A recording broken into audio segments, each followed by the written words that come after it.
बच्चों का कातिल है इजराइल। अमेरिका तो है ही, मैं नाम भूलने नहीं दूंगा तुम्हें मैं, लेकिन यूएन की वेरीफाइड रिपोर्ट है।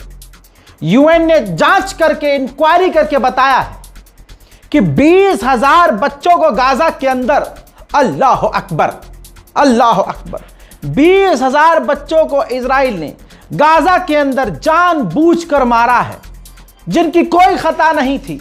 यहां तक कि जो बच्चे सफेद झंडा लिए हुए थे ना, पीस का सफेद, शांति का सफेद झंडा, इजराइल ने उन्हें भी टारगेट करके जानबूझकर कत्ल किया और 40,000 बच्चे घायल हुए। सुनिए। The Commission found indisputable evidence with regards to the deliberate, targeted killing of Palestinian children, including since the October 2025 ceasefire, the use of torture, inhumane and degrading treatment, including use of sexual and gender-based violence against Palestinian children, as well as targeting of critical infrastructure essential to children such as orphanages, healthcare, and educational facilities. There has been a widespread and systematic killing and harming of children between 7th October 2023 and 7th October 2025. We have witnessed more than 20,000 children who've been killed and more than 44,000 children who've been injured. Children constitute 30% of all those killed in OPT, and the killing and injuring of children has been सुन लिया। और कोई report चाहिए? आपको क्या लगता है Israel accept कर लेगा इस रिपोर्ट को? एज यूजुअल इजराइल ने रिपोर्ट को खारिज कर दिया है। उधर फिलिस्तीन के वेस्ट बैंक के इलाके में आज फिर से इजराइल ने एक व्यक्ति को कत्ल कर दिया है। बिना कत्ल किए, बिना बेगुनाहों का खून बहाए इजराइल का एक दिन नहीं गुजरता। परवरदिगार आलम तो इजराइल को बर्बाद कर दे। पता नहीं क्या हो गया है, ऐसी दिल में बातें आ जाती हैं, लेकिन वो बोलते बोलते इंसान रुक जाता है कि अल्लाह तू कहाँ है? इतने जुल्मों से सितम, अल्लाह तू है कहाँ? इन गरीबों की मदद कर, अल्लाह गैब से मदद भेज दे। दोस्तों आमीन लिखिए। दुआ करने में भी मुंह में तकलीफ हो रही है, तो कम से कम मैं दुआ कर रहा हूं तो आप आमीन बोल दीजिए। इजरायली शैतान है और इन शैतानों का जमावड़ा भारत में मौजूद है। ये गोवा जाते हैं, ये उत्तराखंड जाते हैं, आपको पता है ये रेप पार्टी करते हैं, ये पूरे 6-6 महीने भारत में पड़े रहते हैं। और भारत इनको इसलिए भाता है क्योंकि भारत में इनकी गंदी औलादें रहती हैं जो इजराइल को फादरलैंड मानती हैं। आज इजराइलियों की हकीकत आपको दिखाना चाहूँगा। आपकी स्क्रीन पर मौजूद ये क्लिप वायरल हो रहा है मिडिल ईस्ट में, जिसमें इजराइल का एक लोकल पत्रकार एक आम व्यक्ति इजरायली से पूछ रहा है कुछ सवाल, तो उस पर जवाब में कह रहा है कि मैं तो बेंजीवीर को ही वोट दूंगा, तमाम अरबों को, हाँ पूरे अरब को कह रहा है, पूरे फिलिस्तीन को नहीं, पूरे अरब को कह रहा है कि तमाम अरब को समुद्र के बीच खड़ा करके उन्हें जिंदा जला देना चाहिए। यह है इनकी मानसिकता। और इन यहूदियों की मानसिकता भारत के एक खास समुदाय, खास टोली से मिलती है। इसीलिए वो खास समुदाय लिखते हैं फेक अकाउंट बना बनाकर, I love Israel, I love Israeli woman. वो भी जलील हैं दुनिया में, ये भी जलील हैं दुनिया में। हजरात, पूरी दुनिया में इजराइल किस तरह से हर मुल्क को काबू कर रहा है, आपको भी शक होगा अपने प्रधानमंत्री, राष्ट्रपति और पूरे सिस्टम पर, और आपको तो यकीन ही हो जाएगा। हजरात, कोलंबिया का जो पहले वाला राष्ट्रपति था वो फिलिस्तीन को खुलकर सपोर्ट करता था, इजराइल का विरोध करता था। फिर अचानक से इलेक्शन हुए और उस इलेक्शन में जो अब राष्ट्रपति बना है उसका ट्वीट देखिए। वो इजराइल को सपोर्ट करने वाला है और कह रहा है कि हम इजराइल से अपने रिश्ते मजबूत और अच्छे करेंगे। बस यही कहानी है। इसी तरह से इजराइल पूरी दुनिया पर राज कर रहा है। पूरी दुनिया में इजराइली और अंधभक्त जहां जाते हैं आतंक मचाते हैं। अब स्पेन का एक मामला सामने आया है। स्पेन में इजरायली टूरिस्ट पहुंचे थे जो कि भारी मात्रा में भारत पे भी आते हैं। स्पेन में एक दुकानदार ने फिलिस्तीन का झंडा लगाया था। इसी बात पर इजरायली टूरिस्ट ने उस दुकानदार पर हमला कर दिया।